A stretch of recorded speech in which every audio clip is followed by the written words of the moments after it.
ബന്ദികളുടെ മോചനത്തിനായുള്ള നീക്കങ്ങളിൽ Hamas സഹകരിക്കുന്നില്ലെന്ന് Jake Sullivan. 3 ഘട്ടമായി മോചനം സാധ്യമാക്കുക എന്നതായിരുന്നു ഇസ്രായേൽ നിർദ്ദേശം. എന്നാൽ ബന്ദികളുടെ പേരുകൾ പോലും നൽകാൻ ഹമാസ് തയ്യാറാകുന്നില്ല എന്നാണ് ജേക്ക് സള്ളിവൻ പറയുന്നത്. ബന്ദികളുടെ മോചനത്തിനായി നടത്തുന്ന ശ്രമങ്ങളോട് ഹമാസ് സഹകരിക്കുന്നില്ല എന്ന US സുരക്ഷാ ഉപദേഷ്ടാവ് ജേക്ക് സള്ളിവൻ. ബന്ദികളുടെ പേരുവിവരങ്ങൾ പോലും നൽകാൻ ഹമാസ് തയ്യാറാകുന്നില്ല. പല ഘട്ടങ്ങളായുള്ള ബന്ദികളുടെ മോചനമാണ് അമേരിക്ക മുന്നോട്ട് വെക്കുന്നത്. 3 ഘട്ടമായി ബന്ദികളുടെ മോചനം ഉറപ്പാക്കുക എന്നതാണ് ഇസ്രായേൽ നിർദ്ദേശവും. എന്നാൽ ഹമാസിന്റെ സഹകരണം കുറവെന്നും സള്ളിവൻ പറഞ്ഞു. നിയുക്ത അമേരിക്കൻ പ്രസിഡന്റ് ഡൊണാൾഡ് ട്രംപ് ഹമാസിന് അന്ത്യശാസനം നൽകിയിരുന്നു. തുടർന്നാണ് സമാധാന ചർച്ചകളിൽ നിന്നും പിന്മാറിയ ഖത്തർ വീണ്ടും മധ്യസ്ഥതയ്ക്ക് തയ്യാറായത്. ഹമാസിന്റെ പ്രതിനിധികളെ ദോഹയിലേക്ക് വിളിച്ചു വരുത്തുകയും ചെയ്തു.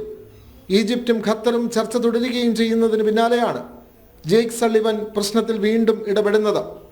ഈ ചർച്ചകൾക്കിടെയാണ് മോചനം സംബന്ധിച്ചുള്ള നീക്കങ്ങളിൽ ഹമാസ് വീഴ്ച വരുത്തുന്നതായി സൂചിപ്പിച്ചത്. ഇസ്രായേൽ ഹമാസ് സംഘർഷം വീണ്ടും രൂക്ഷമാകാനുള്ള സാധ്യതയിലേക്കാണ് പുതിയ സംഭവങ്ങൾ വിരൽ ചൂണ്ടുന്നത്. ഇന്റർനാഷണൽ ഡെസ്ക്, ജനം.